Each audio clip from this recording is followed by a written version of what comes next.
about depression. Okay, this is the most interesting talk, I think. We have the largest group today, 150 packs. So yeah, if you have any question, you can just ask Dr. Ang, okay? Can we start now? Yes. Alright, thank you. Hello, good afternoon. So it's a very long hall over here. I saw somebody sitting at the back. I'm so sorry, the slide is like this, so some of you might not be able to see. Can I invite those at the back to just sit up here? I won't bite and I won't ask you a question, I promise. I ask those at the back. So if you want to be safe and don't want me to ask you questions, then better sit in front. Nobody wants to move.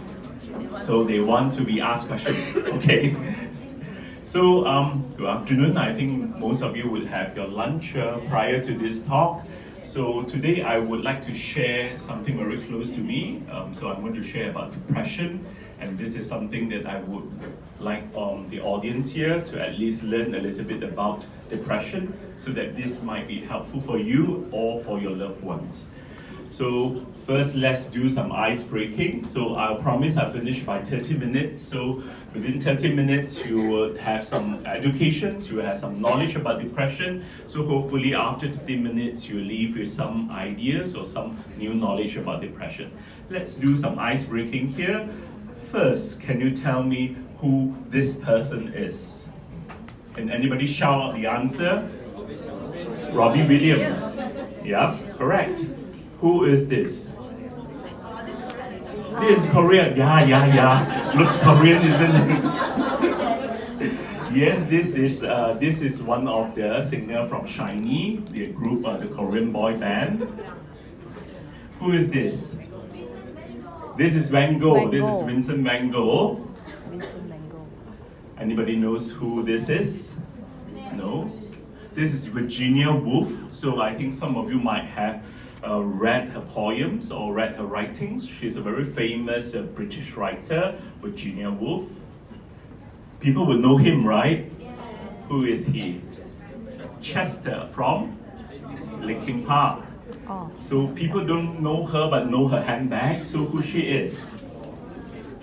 Kate Spade. Some of you are using Kate Spade's handbag. And who he is?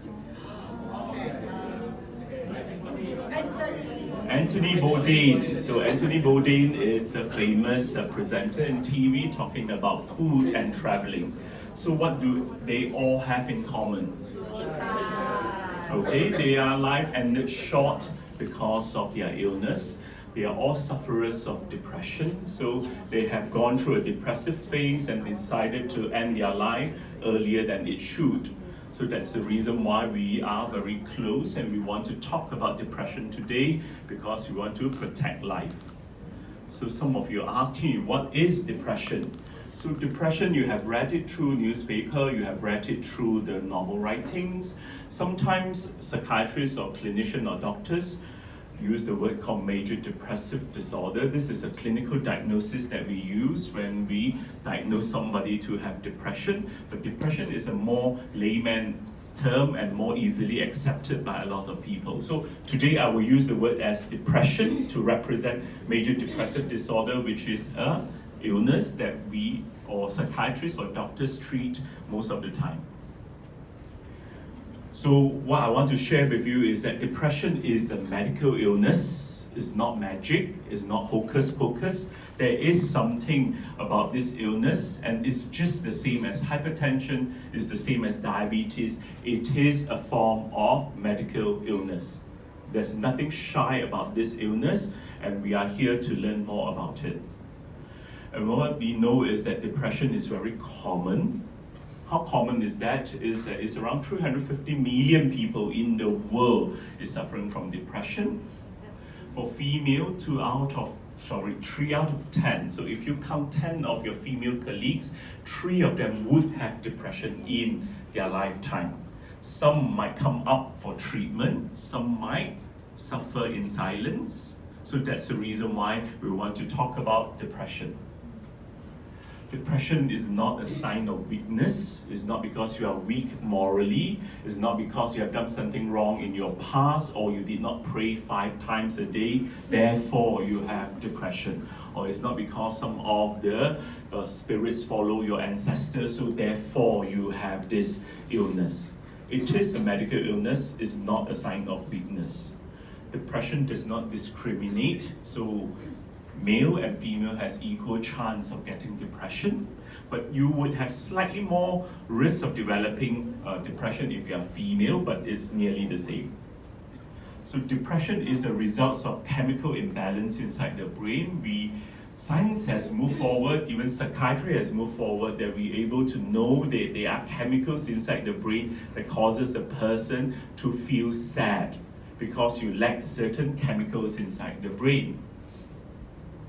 Depression affects a person's thinking, speech, and behavior, because when you are depressed, you tend to think very negatively. When you think very negatively, you tend to speak in a very negative manner, and sometimes you get very upset with people. And because of this, a lot of people would hide themselves in their room, not coming to work. So therefore, depression is an illness that is very common among us, and we need to identify it. Depression causes functional impairment. I know all of you here are working right today? Yes. So including me, I'm working. So sometimes depression hits, and some of us would have the chance of getting depression. After that, we would have difficulty going to work. So we have difficulty in sustaining our job. Some people even think about stopping their job. So that's our role here as a doctor, is that we would want them to continue on working, want them to continue on to be productive. And don't forget, there are a lot of mothers here in the crowd. I gather there are a lot of housewives here in the crowd. So you actually want to continue working when you go back home, because you would not want depression to affect you, make you unable to function as a wife, to make you unable to function as a mother. So therefore, we would want them to come and seek for help. Depression takes many forms. Some of you might see depression in the form of postpartum depression. So some of you might have experienced this after delivering or after giving birth. You actually go through a period of sadness, and that sadness lingers on for longer than it should, and it becomes depression.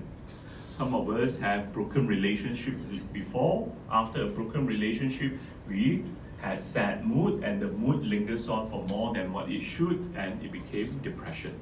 This morning, I saw somebody in my hospital. I work in a government hospital also. So this particular person in the early 30s has a broken relationship 6 months ago, and he can't move on. So he still feels sad, and he told me that previously he did not have the courage to jump, but in the past few days, it felt like it's easier for him to jump down from a building. So it's actually very real, it's very true that what the person is going through. Depression is different from grief. A lot of you say, Dr. Ang, can't we feel sad? I say, yes, you can feel sad. Anyone here have not been through sadness? Raise up your hand. I think none of us are so lucky that have the chance of not going through sadness. All of us has been through sadness. So anyone of us here have not been through a broken relationship? Hands up. No, right? All of us have been through broken relationship. We all sometimes has touched by losing our relatives, losing our loved ones. So we do feel sad, we do feel the loss of our loved ones, but that does not mean that you have depression. If yes, all of us here would be depressed, but it's not true. The reason why is that depression will hit when the sadness becomes so long and it interrupts with your functioning. That means that you cannot work, you cannot go and continue and study, you cannot perform your daily chores at home. That's what we call depression. So we don't simply diagnose somebody to have depression unless that the sadness is prolonged and is severe to cause functional impairment. There's a silver lining to all we have talked about. Because depression is treatable, there are treatment available for depression, be it medication, be it therapy. We can help our loved ones, we can help our patients, we can help our clients who have depression. So we know that depression is a very disabling illness. Why do you call it disabling? It's because when you have depression, a lot of times that the person who are living with depression would have reduced productivity. They don't feel like going to work. They don't feel like enjoying their life anymore. So therefore, they spend most of the time at their home or not even working. So that's the reason why WHO has listed in year 2020 is the second most disabling illness in the world. So after ischemic heart disease. As I told you, estimated around 350 million worldwide is suffering from depression. And for 90% of people who committed suicide or end their life earlier, they have a diagnosable mental illness. What mental illness is that? Depression. So very high chances people who end their life earlier actually has a depression.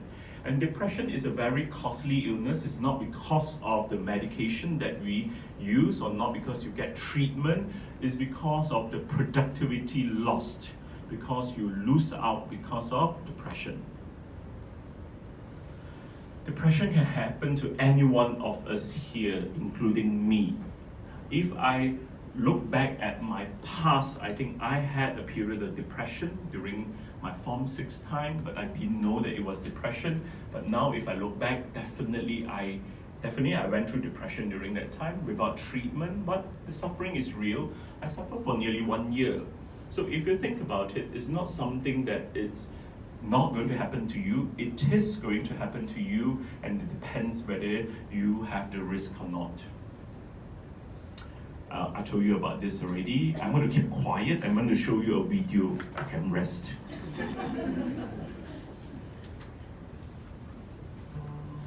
I had a black dog. His name's Depression. Whenever the black dog made an appearance, I felt empty and life just seemed to slow down. He would surprise me with a visit for no reason or occasion. The black dog made me look and feel older than my years. When the rest of the world seemed to be enjoying life, I could only see it through the black dog. Activities that usually brought me pleasure suddenly ceased to. He liked to ruin my appetite. He chewed up my memory and my ability to concentrate. Doing anything or going anywhere with the black dog required superhuman strength. At social occasions, he'd sniff out what confidence I had and chase it away. My biggest fear was being found out. I worried that people would judge me. Because of the shame and stigma of the black dog, I was constantly worried that I'd be found out. So I invested vast amounts of energy into covering him up. Keeping up an emotional lie is exhausting. Black dog could make me think and say negative things. He could make me irritable and difficult to be around. He would take my love and bury my intimacy. He loved nothing more than to wake me up with highly repetitive and negative thinking. He also liked to remind me how exhausted I was going to be the next day. Having a black dog in your life isn't so much about feeling a bit down, sad or blue. At its worst, it's about being devoid of feeling altogether. As I got older, the black dog got bigger and he started hanging around all the time. I chased him off with whatever I thought might seem to run him. But more often than not, he'd come out on top. Going down became easier than getting up again. So I became rather good at self-medication, which never really helped. Eventually, I felt totally isolated from everything and everyone. The black dog had finally succeeded in hijacking my life. When you lose all joy in life, you can begin to question what the point of it is. Thankfully, this was the time that I sought professional help. This was my first step towards recovery and a major turning point in my life. I learned that it doesn't matter who you are, the black dog affects millions and millions of people. It is an equal opportunity mongrel. I also learned that there was no silver bullet or magic pill. Medication can help some, and others might need a different approach altogether. I also learned that being emotionally genuine and authentic to those who are close to you can be an absolute game changer. Most importantly, I learned not to be afraid of the black dog, and I taught him a few new tricks of my own. more tired and stressed you are, the louder he barks. So it's important to learn how to quiet your mind. It's been clinically proven that regular exercise can be as effective for treating mild to moderate depression as antidepressants. So go for a walk or a run to leave them up behind. Keep a mood journal. Getting your thoughts on paper can be cathartic and often insightful. Also keep track of the things that you have to be grateful for. The most important thing to remember is that no matter how bad it gets, if you take the right steps, talk to the right people, Black Dog days can and will pass. I wouldn't say that I'm grateful for the Black Dog, but he's been an incredible teacher. He forced me to reevaluate and simplify my life. I learned that rather than running away from my problems, it's better to embrace them. The Black Dog may always be part of my life, but he'll never be the beast that he was. We have an understanding. I've learned through knowledge, patience, discipline and humour, the worst Black Dog can be made to heal. If you're in difficulty, never be afraid to ask for help. There is absolutely no shame in doing so. The only shame is missing out on life.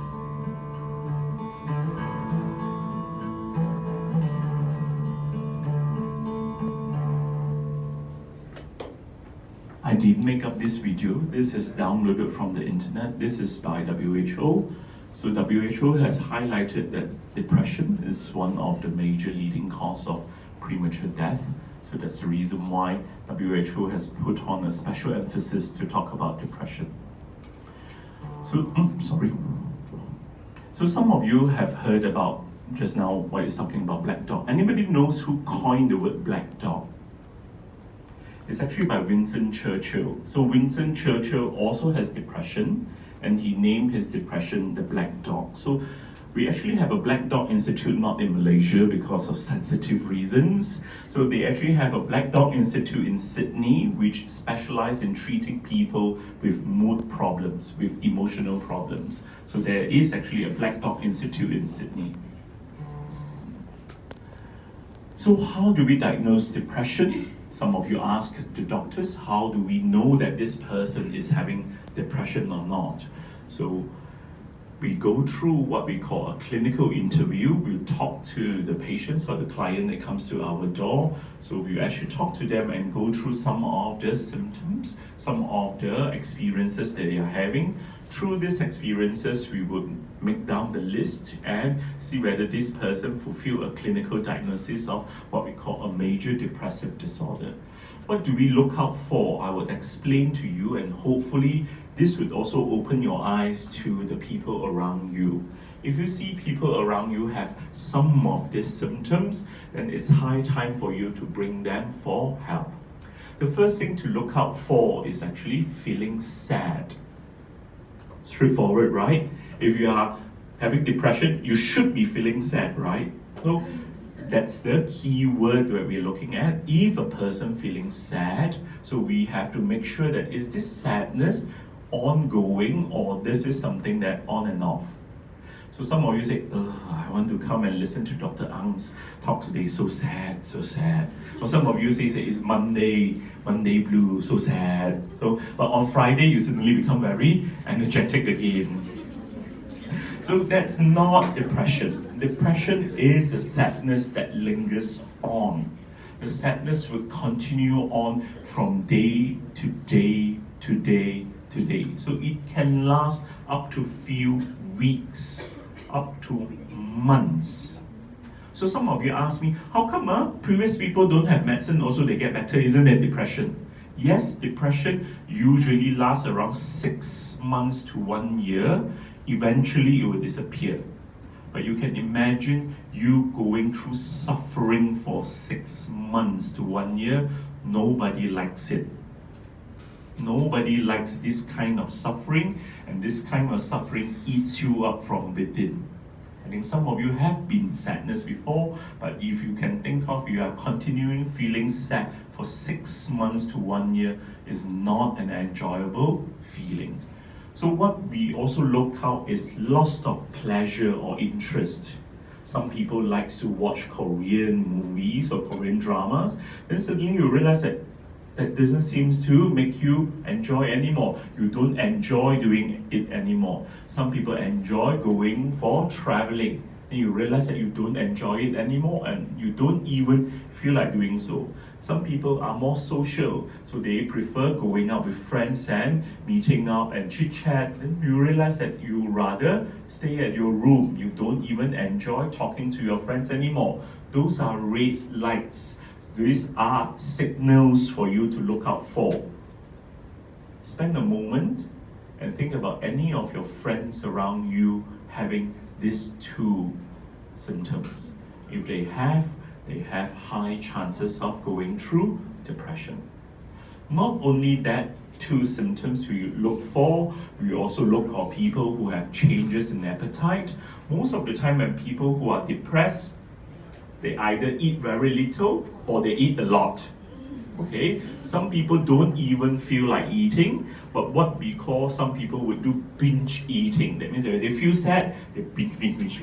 Usually what do they binge? Desserts, chocolates. But there are some scientific explanation to it, because chocolate does have serotonin, and sometimes it boosts up your happy hormones inside your brain. So that's the reason people feel a little bit calmer when they take chocolates. Some people take desserts. They are looking at the sugar rush. So they get the sugar rush to give them the feeling of happiness. So that's why they temporarily self-indulge themselves with some sugar, self-indulge themselves with chocolate. So a lot of times people who've gone through depression will have difficulty falling asleep or even continue sleeping. So they have difficulty in sustaining their sleep. If they don't sleep well, the next day how do they feel? They feel very tired. They don't feel like going to work. They rather continue sleeping. Some of them, they have slow thinking. That means that the way, when you ask a question, they will think for a while before they answer you. Or things that they used to do, they find it so difficult. For example, answering emails. I have a patient of mine who is going through depression, and he has difficulty in answering email. He says that I don't know what to answer anymore. But he has been doing this job for so many years. But because when depression attacks, so that's where he has difficulty in doing that. Some of them, they have difficulty in concentrating. They cannot concentrate in their work. They cannot concentrate in conversation. They cannot concentrate in doing work through the computer also. So that's why it makes them decide to give up early, just not to do anything.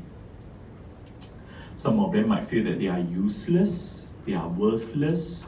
So sometimes that it would be better off if he or she is no more in this world. So that's the reason why some people think about hurting themselves or ending their life. So this is why when depression hits, sometimes it's so painful that people decide to find the easy way out. Okay? So what we worry the most is about the dreadful outcome, or the dreaded outcome is that people would end their life earlier than it should. I'm going to show you a video clip over here. I'm going to keep quiet.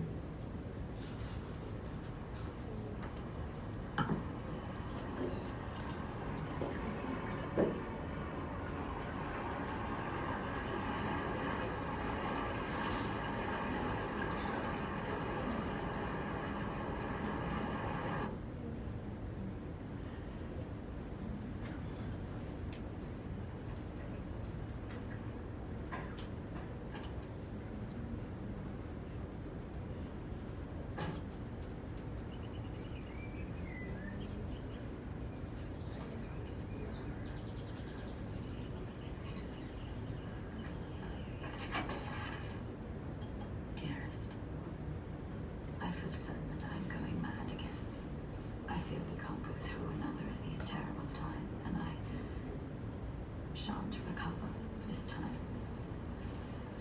I begin to hear voices and can't concentrate. So I am doing what seems to be the best thing to do.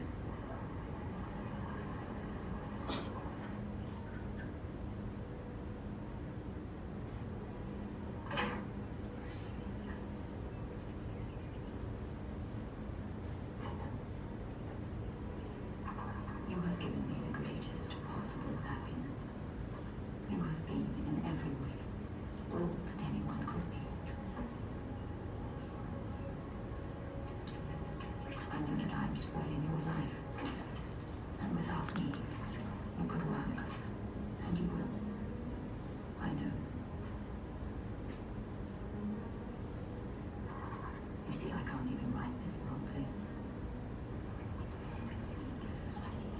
What I want to say is that I owe all the happiness of my life to you.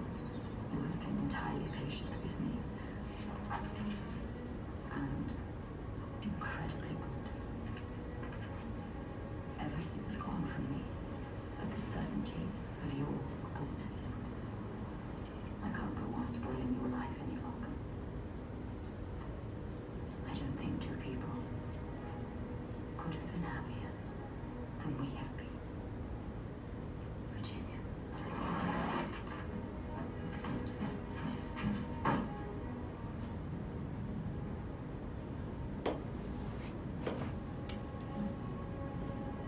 So this is from the movie The Hour, and Nicole Kidman is portraying Virginia Woolf, and this is Virginia's Woolf's last death note before she ended her life by drowning. So this is historically correct, and this is what exactly she wrote. As a famous writer, she can't even write properly because her life is being troubled by depression. I think some of us would gone through this phase. Some of us would have loved ones who gone through this phase. I think some of you ask me, how come they don't come out for help? How come they don't ask for help? I think one of the obvious things here is that the stigma attached to mental illness, the stigma attached to depression. First thing you think about people coming to see a psychiatrist is that they are crazy, they are mad, so they are uncontrollable, so therefore they see a psychiatrist. Hopefully we can make a change to that, and that's why you decided to spend 30 minutes with me, because we need to do our part over here.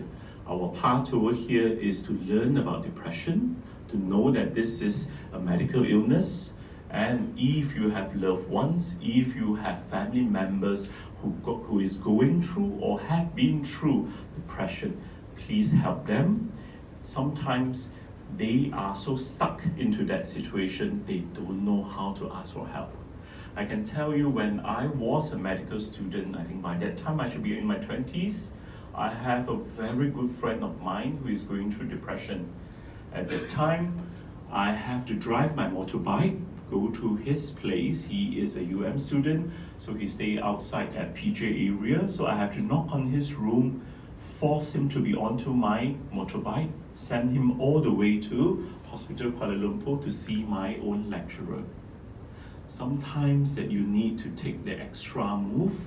Sometimes you need to be a little bit firm for your loved ones so that they could get the help they can.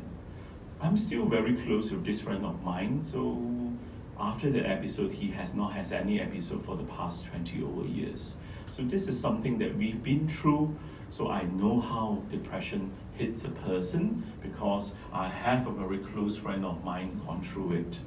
So I think some of you might have this experience, or you have loved ones who've been through this experience. Please help them out. And I think we need to do something. We need to battle stigma. So I think by the end of today's presentation, you can be proud to say about depression. You can tell other people that depression is an illness. If they do have depression, please get help. Okay? Can you do that for your loved ones? Yes. Okay? So with that, I thank you for your attention.